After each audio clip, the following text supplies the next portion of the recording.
Welcome to everybody in my TRS channel.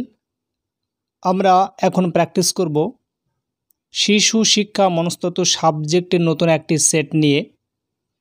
প্রথম প্রশ্নটি হলো, সমাজে সামাজিক মূল্যবোধ ও আদর্শ গঠনে সর্বাপেক্ষা বড় ভূমিকা কোনটির? সমাজে সামাজিক মূল্যবোধ ও আদর্শ গঠনে সর্বাপেক্ষা বড় ভূমিকা কোনটির? একের অপশান এ, আর্থিকভাবে ও ক্ষমতার দিক থেকে শক্তিশালী সমাজের অংশ। আর্থিকভাবে ও ক্ষমতার দিক থেকে শক্তিশালী সমাজের অংশ। 2 নম্বর প্রশ্ন, নিচের কোনটি লিঙ্গ বৈষম্য নির্ধারণ করে? নিচের কোনটি লিঙ্গ বৈষম্য নির্ধারণ করে? 2 এর অপশান ডি, সব কয়টি, অর্থাৎ মানুষকে দেখার দৃষ্টিভঙ্গি, মানুষের থেকে প্রত্যাশিত প্রত্যাশা, যে সকল ক্ষেত্রে আমাদের প্রাপ্ত অনুমোদন। নিচের কোনটি লিঙ্গ বৈষম্য নির্ধারণ করে? 2 এর অপশান ডি উপরে সবগুলো, অর্থাৎ মানুষকে দেখার দৃষ্টিভঙ্গি, মানুষের থেকে প্রত্যাশিত প্রত্যাশা। সি নম্বর রয়েছে যে সকল ক্ষেত্রে আমাদের প্রাপ্ত অনুমোদন। 2 এর অপশান ডি। 3 নম্বর প্রশ্ন, সন্তান প্রতিপালন, সেলাইয়ের কাজ ইত্যাদি মহিলারা করে, এটি নিচের কোন ধরনের বৈশিষ্ট্যের লিঙ্গ বিভাজনকে বোঝায়? সন্তান প্রতিপালন, সেলাইয়ের কাজ ইত্যাদি মহিলারা করে, এটি নিচের কোন ধরনের বৈশিষ্ট্যের লিঙ্গ বিভাজনকে বোঝায়? 3 এর অপশান সি, শারীরিক বৈশিষ্ট্য। শারীরিক বৈশিষ্ট্য। 4 নম্বর প্রশ্ন, আমাদের সমাজে সাধারণ বাড়ির মহিলারা অভ্যস্ত নয় কিসে? 4 এর অপশান বি, প্রতিবাদ করা। আমাদের সমাজে সাধারণ বাড়ির মহিলারা অভ্যস্ত নয় কিসে? প্রতিবাদ করায়। 4 এর অপশান বি। 5 নম্বর প্রশ্ন, নারী পুরুষের সমান অধিকার বিরোধীদের সবচেয়ে জোরালো যুক্তিটি কোনটি? নারী পুরুষের সমান অধিকার বিরোধীদের সবচেয়ে জোরালো যুক্তি কোনটি? 5 এর অপশান বি, নারী পুরুষের জৈবিক লিঙ্গগত তারতম্য। নারী পুরুষের জৈবিক লিঙ্গগত তারতম্য। 6 নম্বর প্রশ্ন, নিচের সামাজিক প্রতিষ্ঠানের মধ্যে কোনটি লিঙ্গগত ভূমিকা নির্ধারণে নিষ্ক্রিয়? 6 এর অপশান সি, বিদ্যালয়। নিচের সামাজিক প্রতিষ্ঠানের মধ্যে কোনটি লিঙ্গগত ভূমিকা নির্ধারণে নিষ্ক্রিয়? 6 এর অপশান সি, বিদ্যালয়। 7 নম্বর প্রশ্ন, প্রাথমিক স্তরে ছাত্র ছাত্রীদের ক্ষেত্রে কোনটি করা উচিত নয়? 7 এর অপশান ডি, সব কয়টি, অর্থাৎ ছাত্র ছাত্রীদের আলাদাভাবে বসানো, ছাত্র ছাত্রীদের আলাদাভাবে খেলাধুলার ব্যবস্থা, ছাত্র ছাত্রীদের আলাদা ধরনের পাঠ্যক্রম, এইটি প্রাথমিক স্তরে ছাত্রছাত্রীদের ক্ষেত্রে প্রযোজ্য নয়। 7 এর অপশান ডি। 8 নম্বর প্রশ্ন, দৃষ্টিহীনদের ভেতরে গড় বুদ্ধি সম্পন্ন শিশুর সংখ্যা স্বাভাবিক শিশুদের তুলনায় অপেক্ষাকৃত বেশি না কম? 8 এর অপশান সি, কম। দৃষ্টিহীনদের ভেতরে গড় বুদ্ধি সম্পন্ন শিশুর সংখ্যা স্বাভাবিক শিশুদের তুলনায় অপেক্ষাকৃত কম। 8 এর অপশান সি। 9 নম্বর প্রশ্ন, আংশিক দৃষ্টিহীনতার অন্যতম কারণ কোনটি? 9 এর অপশান এ, মায়োপিয়া। আংশিক দৃষ্টিহীনতার অন্যতম কারণ হচ্ছে মায়োপিয়া। 9 এর অপশান এ। 10 নম্বর প্রশ্ন, কত সালে ভারতের অমৃতসরে অন্ধদের জন্য বিদ্যালয় স্থাপিত হয়েছে? 10 এর অপশান বি, 1883 সালে। কত সালে ভারতের অমৃতসরে অন্ধদের জন্য বিদ্যালয় স্থাপিত হয়েছে? 10 এর অপশান বি, 1883 সালে। 11 নম্বর প্রশ্ন, বধিরতার কারণে ব্যাহত হয় না নিচের কোন বৈশিষ্ট্যটি? বধিরতার কারণে ব্যাহত হয় না নিচের কোন বৈশিষ্ট্যটি? 11 এর অপশান সি, বৌদ্ধিক বিকাশ। বৌদ্ধিক বিকাশ। 12 নম্বর প্রশ্ন, দক্ষ একজন ব্রেইল পাঠক প্রতি মিনিটে পাঠ করতে পারেন কতটি শব্দ? 12 অপশান বি, 60টি শব্দ। দক্ষ একজন ব্রেইল পাঠক প্রতি মিনিটে পাঠ করতে পারেন 60টি শব্দ।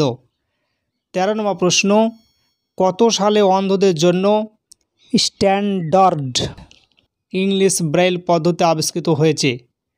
কত সালে অন্ধদের জন্য স্ট্যান্ডার্ড ইংলিশ ব্রেইল পদ্ধতি আবিষ্কৃত হয়েছে? 13 অপশান এ 1950 সালে। 1950 সালে। 14 নম্বর প্রশ্ন, প্রতিবন্ধী শিশুদের শিক্ষা ব্যবস্থাকে সফল করে তুলতে গেলে অন্তর্ভুক্তিমূলক শিক্ষার দিক কোনটি? 14 অপশান ডি সব কয়টি, অর্থাৎ সহায়ক পরিষেবা, প্রয়োজনীয় পরিষেবা, অন্যান্য প্রাসঙ্গিক পরিষেবা। প্রতিবন্ধী শিশুদের শিক্ষা ব্যবস্থাকে সফল করে তুলতে গেলে অন্তর্ভুক্তিমূলক শিক্ষার দিক কোনটি? উপরে সবগুলি, অর্থাৎ সহায়ক পরিষেবা, প্রয়োজনীয় পরিষেবা, অন্যান্য প্রাসঙ্গিক পরিষেবা। 15 নম্বর প্রশ্ন, বুদ্ধিদীপ্ত শিশু কোন কারণে শিক্ষা লাভে ব্যর্থ হতে পারে? 15 অপশান ডি সব কয়টি, অর্থাৎ কি কি রয়েছে? পেশাগত ও শিক্ষাগত লক্ষ্যে অস্পষ্টতা, পিতা মাতার অকল্পনীয় চাহিদা বা লক্ষ্যহীনতা, সি নম্বর রয়েছে জীবন সম্বন্ধে উদাসীনতা। তাহলে বুদ্ধিদীপ্ত শিশু কোন কারণে শিক্ষা লাভে ব্যর্থ হয়? উপরে সবগুলো, পেশাগত ও শিক্ষাগত লক্ষ্যে অস্পষ্টতা, পিতা মাতার অকল্পনীয় চাহিদা বা লক্ষ্যহীনতা, সি নম্বর রয়েছে জীবন সম্বন্ধে উদাসীনতা। 15 অপশান ডি। 16 নম্বর প্রশ্ন, বুদ্ধিদীপ্ত শিশুদের শিক্ষায় ত্বরণ প্রক্রিয়ার পদ্ধতি কোনটি? 16 অপশান ডি সব কয়টি, অর্থাৎ ধাপ অতিক্রম, টেলিস্কোপিং পদ্ধতি, বিদ্যালয়ে তাড়াতাড়ি ভর্তি, সব কয়টি। বুদ্ধিদীপ্ত শিশুদের শিক্ষায় ত্বরণ প্রক্রিয়ায় পদ্ধতি কোনটি? 16 অপশান ডি সব কয়টি, অর্থাৎ ধাপ অতিক্রম, টেলিস্কোপিং পদ্ধতি, বিদ্যালয়ে তাড়াতাড়ি ভর্তি, 16 অপশান ডি উপরে সবগুলো। 17 নম্বর প্রশ্ন, নিচের কোনটি বুদ্ধিদীপ্ত শিশুদের বৈশিষ্ট্য? 17 অপশান ডি সব কয়টি, অর্থাৎ জন্মের সময় অন্যদের তুলনায় এদের ওজন একটু বেশি হয়। বুদ্ধিদীপ্ত শিশুদের বিকাশ প্রক্রিয়া প্রত্যেকটি ক্ষেত্রে খুব দ্রুত হয়। এরা খুব আত্মবিশ্বাসী হয় এবং কাজে অগ্রণী ভূমিকা নেই। তাহলে বুদ্ধিদীপ্ত শিশুদের বৈশিষ্ট্য উপরে সবগুলো।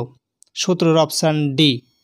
18 নম্বর প্রশ্ন, প্রথাগত বিদ্যালয়ে অন্তর্ভুক্তিমূলক শিক্ষা ব্যবস্থাকে সাফল্যমণ্ডিত করতে গেলে নিচের কোনটি প্রয়োজনীয়? প্রথাগত বিদ্যালয়ে অন্তর্ভুক্তিমূলক শিক্ষা ব্যবস্থাকে সাফল্যমণ্ডিত করতে গেলে নিচের কোনটি প্রয়োজনীয়? 18 অপশান ডি সব কয়টি ঠিক, অর্থাৎ অভিভাবক ও সমাজের অন্যান্যদের যোগদান, সাধারণ শিক্ষা ব্যবস্থায় শিক্ষণ দক্ষতা বৃদ্ধি, চাহিদাভিত্তিক নির্দেশনমূলক কৌশল গ্রহণ। 18 অপশান ডি উপরে সবগুলো সঠিক। 19 নম্বর প্রশ্ন, নিচের কোনটি অন্তর্ভুক্তিমূলক শিক্ষার বৈশিষ্ট্য? 19 অপশান ডি উপরে সব কয়টি। নিচের কোনটি অন্তর্ভুক্তিমূলক শিক্ষার বৈশিষ্ট্য? উপরের সবগুলো সঠিক। এ নম্বরে রয়েছে সকল শিক্ষার্থীকেই সামাজিক, আর্থিক, জাতিগত, শারীরিক পরিস্থিতি শিক্ষার সুযোগ দেওয়া প্রয়োজন। বি নম্বরে রয়েছে বিশেষ চাহিদা সম্পন্ন শিশুদেরও সামাজিক স্তরে গড়ে তোলার প্রয়োজন।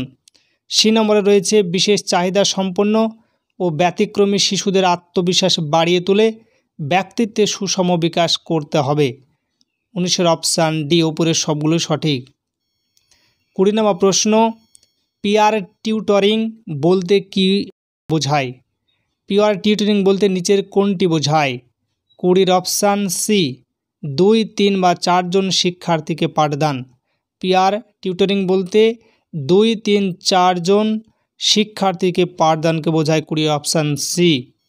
21 নম্বর প্রশ্ন, মনোবিজ্ঞান হলো কি?